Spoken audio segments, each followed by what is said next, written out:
اعوذ باللہ من الشیطان الرجیم، بسم اللہ الرحمن الرحیم۔ سیرت النبی صلی اللہ علیہ وسلم کا ذکر چل رہا ہے۔ درود شریف پڑھ لیجیے۔ اللہم صلی علی محمد وعلی آل محمد کما صلیت علی ابراہیم وعلی آل ابراہیم انک حمید مجید۔ اللہم بارک علی محمد وعلی آل محمد کما بارکت علی ابراہیم وعلی آل ابراہیم انک حمید مجید۔ حضور صلی اللہ علیہ وسلم پر وحی آنا شروع ہو گئی ہے اور سورہ ضحیٰ بھی نازل ہو چکی ہے اور نماز بھی آپ پڑھنا شروع کر دیے ہیں، اور آپ کے ساتھیوں میں سے سب سے پہلے حضرت خدیجہ رضی اللہ اور علی رضی اللہ اور زید رضی اللہ اور ابو بکر رضی اللہ اور ان کی بیٹیاں بھی ایمان لا چکی ہیں، اور بھی بہت سے مرد عورت اسلام میں داخل ہو چکے ہیں۔ اب اس کے آگے کا واقعہ ہے۔ اسلام رفتہ رفتہ پھیل رہا تھا، لوگ مسلمان ہوتے لیکن کھلم کھلا اسلام کا اعلان نہ کرتے۔ ابھی آپ صلی اللہ علیہ وسلم نے بھی کھل کر کام نہیں شروع کیا تھا، ابھی کھل کر لوگوں کو اسلام کی دعوت نہیں دی تھی۔ جو مسلمان تھے وہ بھی اپنے اسلام کو چھپاتے اور اندر اندر دین کی تبلیغ کرتے۔ جن لوگوں میں ایمانداری کے بو پاتے اور کچھ حق کی طلب محسوس کرتے ان کو دین کی دعوت دیتے ہیں۔ قریشی سرداروں کی نظروں سے بہت بچ بچ کر رہتے۔ قرآن کی تلاوت کرنی ہوتی یا آیتیں یاد کرنی ہوتی تو بستی کے باہر نکل جاتے۔ نماز کا وقت ہوتا تو چھپ چھپا کر گاؤں میں چلے جاتے، وہاں اطمینان سے نماز ادا کرتے اور پرانے مسلمان نئے مسلمان کو صورتیں یاد کراتے، یعنی قرآن سکھاتے، دین کی باتیں بتاتے۔ کسی طرح کافروں کو کچھ سن گن مل گئی، اب سارا بھید جاننے کی فکر ہوئی، وہ مسلمانوں کی ٹوہ میں لگ گئے۔ چنانچہ بہت جلد ساری باتیں معلوم ہو گئی، وہ جان گئے کہ مسلمان غاروں میں جا کر نماز پڑھتے ہیں اور باہم کوئی نیا دین سیکھتے سکھاتے ہیں۔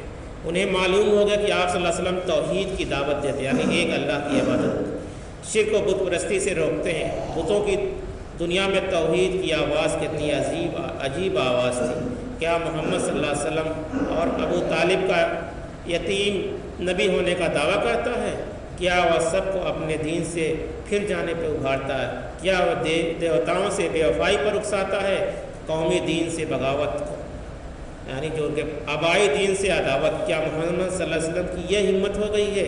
ہر سو ایک ہلچل مچ گئی، ہر طرف ایک ہنگامہ بپا ہو گیا، جسے دیکھیے غصے سے بے تاب تھا۔ کسی نے تو کہا کہ محمد صلی اللہ علیہ وسلم پر جن کا اثر ہے اور کوئی بات نہیں ہے۔ کسی نے کہا اس کو نام و نمود کی ہوس ہے، ایک نشہ ہے جس کو زمانہ خود ہی اتار دے گا، ہمیں کچھ کرنے کی ضرورت نہیں ہے۔ یہ سوچ کر آپ صلی اللہ علیہ وسلم کو لائق اتفاق ہی نہ سمجھا۔ یعنی یہ جو ہے وہاں جو مشرکین مکہ تھے، خاص طور سے قریش کے سردار، وہ اس طرح کا آپ صلی اللہ علیہ وسلم کے بارے میں غلط بیانی کرتے تھے، غلط باتیں کرتے تھے۔ کچھ ایسے بھی تھے جو اس نئے دین کی طرف متوجہ ہوئے، ان کو خیال ہوا کہ چلیں اس دین کو بھی جانچیں، پرکھیں، دیکھیں اس میں کیا ہوا ہے۔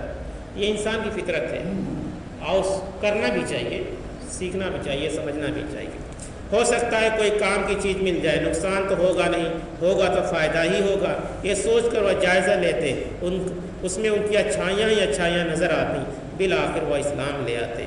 ابو طالب کے بھی دل میں آیا، چلیں بھتیجے سے ملیں، دیکھیں اس نے کیسا دین نکالا ہے۔ ایک دن ابو طالب اسی ارادے سے گھر سے نکلے، ساتھ میں علی رضی اللہ کے بھائی جعفر بھی تھے۔ آئے تو دیکھا کہ آپ صلی اللہ علیہ وسلم ایک گھاٹی میں نماز پڑھ رہے ہیں، ساتھ میں لخت جگر علی رضی اللہ بھی ہیں، دونوں آبادی سے بہت دور آ کر نماز پڑھ رہے ہیں۔ کیوں؟ ان کے اور ان کے ساتھیوں کے ڈر سے۔ آپ صلی اللہ علیہ وسلم نماز سے فارغ ہوئے تو ابو طالب بولے، بھتیجے تم نے کیسا دین اپنایا ہے؟ حضور صلی اللہ علیہ وسلم، چچا یہ اللہ کا دین ہے، اس کے فرشتوں کا دین ہے، یہی سارے نبی اور رسولوں کا دین ہے، دادا ابراہیم علیہ السلام کا بھی یہی دین ہے، اللہ نے یہ دین دے کر مجھے دنیا کی ہدایت کے لیے بھیجا ہے۔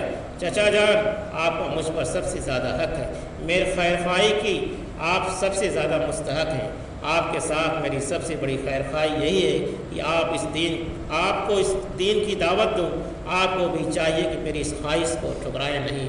ابو طالب، بھتیجے، باپ دادا کا دین چھوڑنا ممکن نہیں ہے، البتہ میری ہمدردیاں تمہارے ساتھ ہیں، جب تک جان میں جان ہے کوئی تمہارا بال بیکار نہ کر سکے گا۔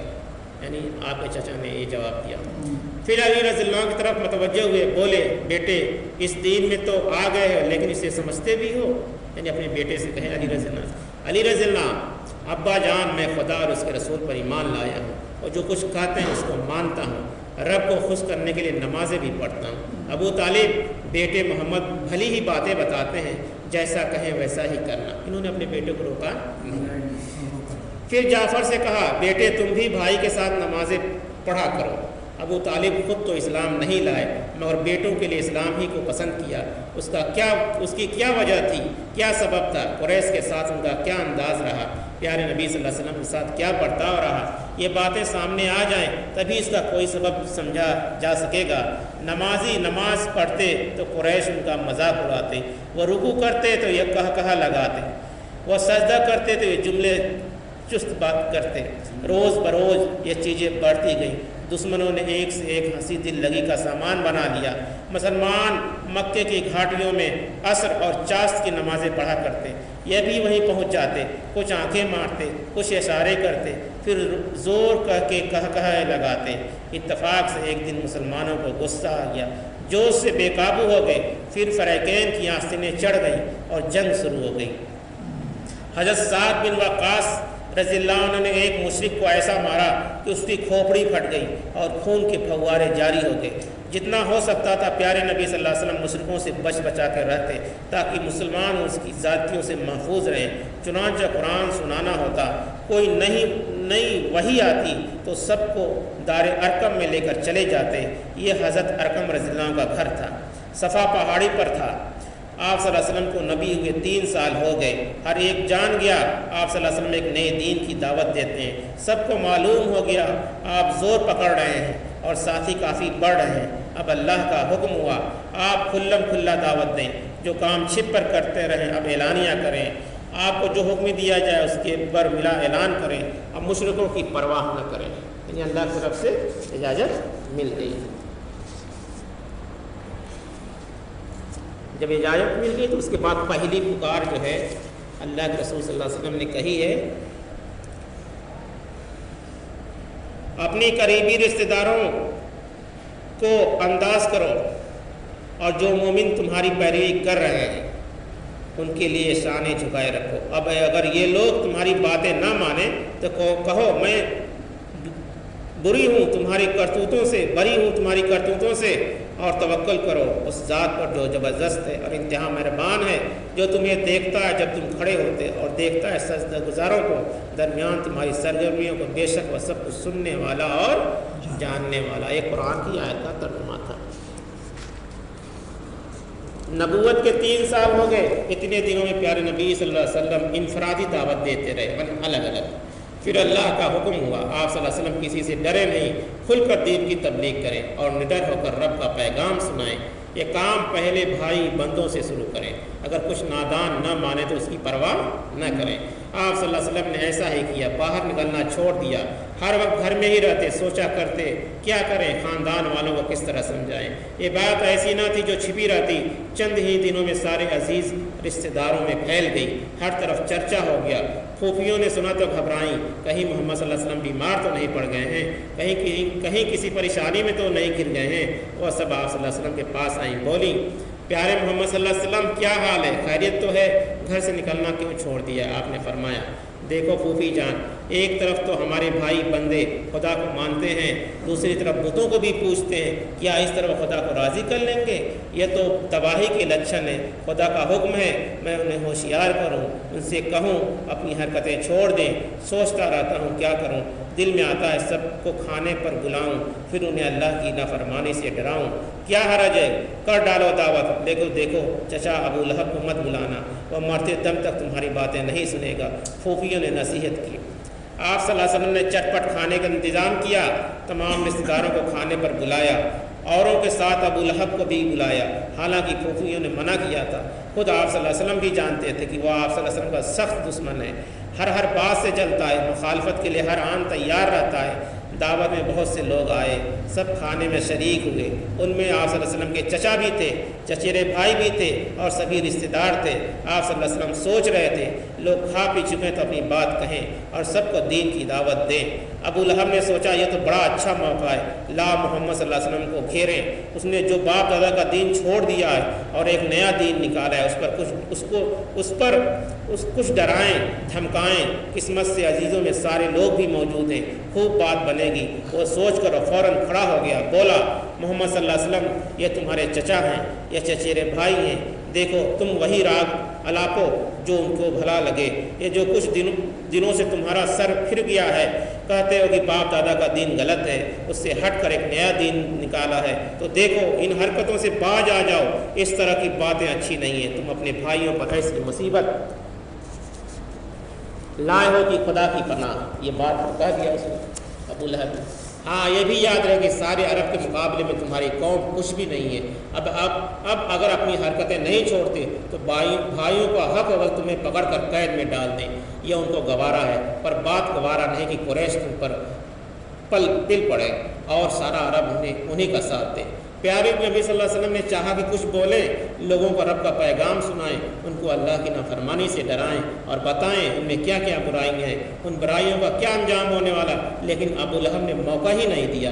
لوگوں کو بھڑکاتے ہوئے پھر بولا یہ تو بخدا بہت بری بات ہے، تم لوگ ابھی سے اس کا ہاتھ پکڑ لو، اس کا انتظار کیوں ہے کہ دوسرے پکڑیں، اس وقت تو بڑی زحمت میں پڑ جاؤ گے، اگر حوالے کر دو گے تو ذلیل ہوں گے، ہمیشہ کے لیے بدنام ہوں گے، اور حمایت کرو گے تو مارے جاؤ گے۔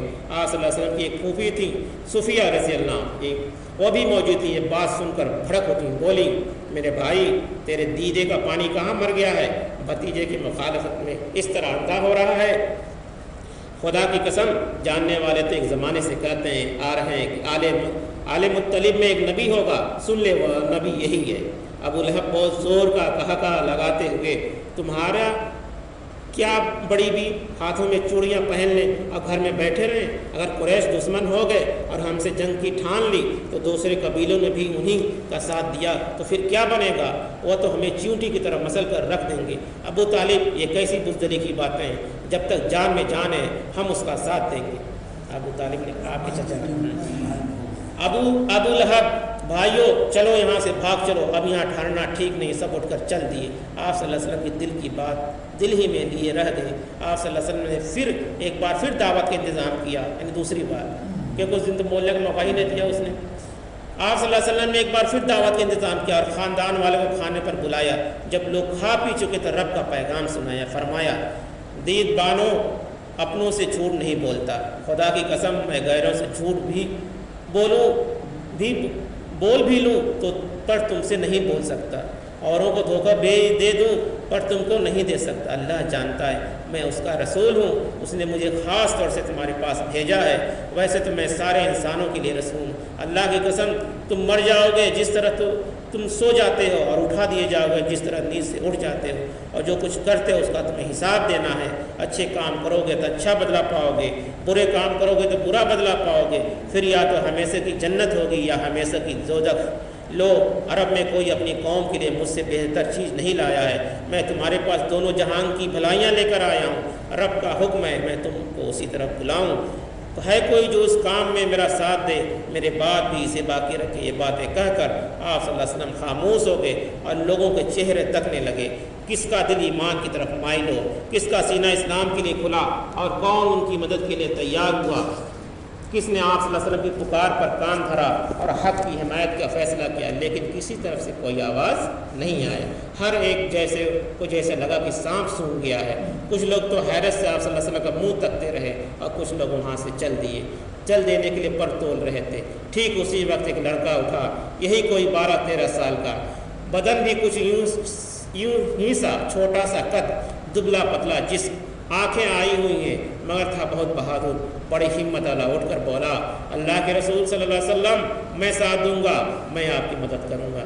ان ننھی باہوں میں کیا زور ہے، کوئی کیا جانے، اس نرم و نازک سینے میں کیا عزم ہے، کیوں کر پہچانے، پر وقت پڑے گا تو پھر ہم سب کچھ منوائیں گے۔ اللہ کے رسول صلی اللہ علیہ وسلم ہم آپ کی مدد کریں گے، ہم آپ کے ساتھ ہم بھی جان لڑائیں گے۔ کتنا عجیب منظر تھا، یہ لڑکے کی باتیں سن کر اکثر لوگ بے قابو ہو گئے، خاموش فضا قہقہوں سے گونج اٹھی، لوگ چوٹ کرتے ہوئے بولے کیوں ابو طالب اب کیا کرو گے، خربوزے نے خربوزے کا رنگ پکڑ لیا، ابھی تک تو بھتیجے کا ہی مسئلہ تھا، اب تمہارے بیٹا کو بھی وہی جنون ہو گیا۔ علی رضی اللہ عنہ بات انہوں نے اٹھ کے پہلے دوسری مجلس بھی برخاست ہو گئی، لیکن ان کوشش کا حاصل کچھ بھی نہیں ہوا۔ اس پر آپ صلی اللہ علیہ وسلم مایوس نہ ہوئے اور اپنا کام کرتے رہے۔ ایک دن کی بات ہے، آپ صلی اللہ علیہ وسلم صفا پہاڑی پر چڑھ گئے اور درد بھری آواز سے چیخے، خطرہ ہے، ہوشیار ہوشیار۔ ارے بھائی یہ کون پکار رہا ہے؟ کس کی آواز ہے؟ یہ تو محمد لگ رہے ہیں، صفا پہاڑی سے پکار رہے ہیں۔ مختلف آوازیں ایک ساتھ گونجی، کچھ ہی دیر میں سب لوگ جمع ہو گئے۔ کیا بات ہے بھائی، کیا بات ہے؟ ہر ایک صحابہ سوال بنا ہوا تھا۔ حضور صلی اللہ علیہ وسلم، اگر میں کہوں اس پہاڑی کے دامن سے دشمنوں کی ایک فوج نکلا چاہتی ہے تو کیا آپ لوگ یقین کریں گے؟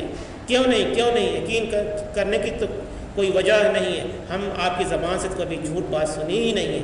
سب نے ایک زبان ہو کر کہا۔ حضور صلی اللہ علیہ وسلم، میرے پیارے عزیزوں، میرے قابل احترام بزرگوں، میں تمہیں ایک سخت عذاب سے ڈراتا ہوں جو تمہارے سامنے ہے۔ میں اسے اسی طرح دیکھ رہا ہوں جیسے اس وقت پہاڑ کے دوسری طرف۔ قریشی سرداروں، خدا کی ناراضی سے بچو اور اپنے آپ کو آگ سے بچاؤ۔ اگر کہیں اللہ ناراض ہو گیا، اگر اس نے تمہیں آگ میں جھونکنا چاہا تو پھر تمہیں کوئی نہیں بچا سکے گا۔ آگ سے بچنے کی بس ایک ہی تدبیر ہے، اللہ کو ایک مانو، میرے رسول ہونے کا اقرار کر لو۔ ابو لہب کا چہرہ غصے سے سرخ ہو گیا، جیسے لال انگارہ تن کر اٹھا اور کڑک کر بولا، ناس ہو تیرے، تو نے اسی لیے بلایا تھا؟ آپ صلی اللہ علیہ وسلم سناٹے میں آئے گئے، بڑی حسرت سے چچا کی طرف دیکھا کہ کاش کچھ دیر خاموش رہے اور آپ صلی اللہ علیہ وسلم لوگوں سے کچھ کہہ سکیں، ان کے سچے دین کی دعوت دے سکیں، ان کے رب کا پیغام سنا سکیں، لیکن اس کو ذرا بھی ترس نہ آیا۔ اس کے انداز وہ سخت ہوتا گیا اور آپ صلی اللہ علیہ وسلم کو جلی کٹی سناتا رہا۔ آخر لوگ وہاں سے چل دیے۔ اس وقت ان میں سے کچھ اس طرح کی باتیں ہو رہی تھیں، بھائی عبد المطلب کا نوجوان تو آسمان سے باتیں کرتا ہے، وہ تو ایسے ہی عبادت کرنے کو کہتا ہے جس کو ہم نہ دیکھ سکیں نہ سن سکیں، جس سے وہ باتیں کرتا ہے، ذرا ہماری بھی کیوں نہیں کرا دیتا؟ یعنی لوگ آپس میں چیخ گوئیاں کرنے لگے۔ اسلام کی آواز اٹھائے ہوئے ایک زمانہ ہو گیا۔ پیارے نبی صلی اللہ علیہ وسلم پیروں کے لے کر اپنے گھر آ جاتے، یہاں ارقم کے یہاں چلے جاتے، وہاں ان کو قرآن کی آیتیں سناتے۔ جو ناخواندہ ہوتے ان سے کئی بار سنتے، خوب یاد ہو جائے، اور جو پڑھے لکھے ہوئے تو وہ آیتوں کو لکھ لیتے، پھر خود یاد کرتے، بال بچوں کو یاد کراتے، دوسرے نو مسلموں کو یاد کراتے۔ آہستہ آہستہ اسلام پھیلتا گیا، مسلمان بڑھتے رہے، مگر مشرکین یوں ہنسی مذاق میں ڈالتے رہے۔ ایک خدائی طاقت ہے جس کا مقابلہ ممکن نہیں ہے، یہ باور کرنے کو بھی تیار نہ تھے۔ وہ سمجھتے رہے کہ یہ تو دیوانے ہیں، ان دیوانوں سے کون الجھے۔ وہ سمجھ رہے تھے کہ لوگ محمد صلی اللہ علیہ وسلم کے پیچھے دیوانے ہیں، گھروں میں آ کر اپنا دین چھوڑ بیٹھے ہیں، مگر ساتھ نبھنے والا نہیں ہے۔ صرف 2 دن کی بات ہے، اس کے بعد سب گرد کی طرح اڑ جائیں گے، دیر سویر قوم ہی دین کی پناہ لیں گے۔ یعنی وہ سب کہہ رہے تھے زیادہ دن تک نہیں چلے گا اور پھر لوگ بت کی عبادت کریں گے۔ انہی دنوں کی بات ہے، کچھ مشرک کعبے میں تھے، مورتیوں کو سجدے کر رہے تھے۔ حضور صلی اللہ علیہ وسلم کا گزر ہوا، آپ صلی اللہ علیہ وسلم سے یہ حالت دیکھی نہیں گئی۔ ان پر بڑا ترس آیا، دل میں خیال آیا اس کام سے روکا جائے، انہیں اس ذلت سے بچایا جائے۔ قریش کے لوگوں، تم تو دادا ابراہیم علیہ السلام کے دین سے بالکل ہٹ گئے ہو، تم ان بے حقیقت مورتیوں کو پوجتے ہو اور انہیں اللہ کا ساجد ٹھہراتے ہو۔ بتاؤ اللہ تم سے کتنا ناخوش ہوگا۔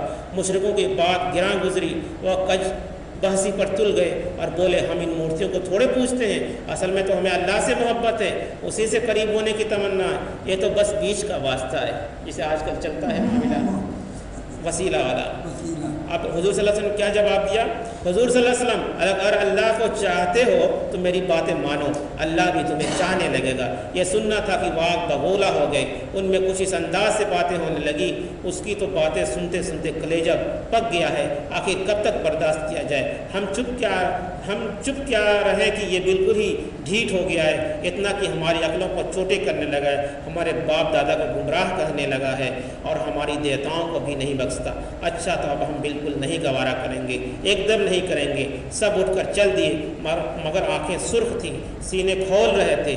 جہاں دیکھیے آپ صلی اللہ علیہ وسلم موضوع گفتگو تھے، کوئی ستانے کو منصوبے بنا رہا تھا، کوئی ڈرانے دھمکانے میں مصروف تھا، یعنی پورے عرب میں بات پھیل گئی تھی۔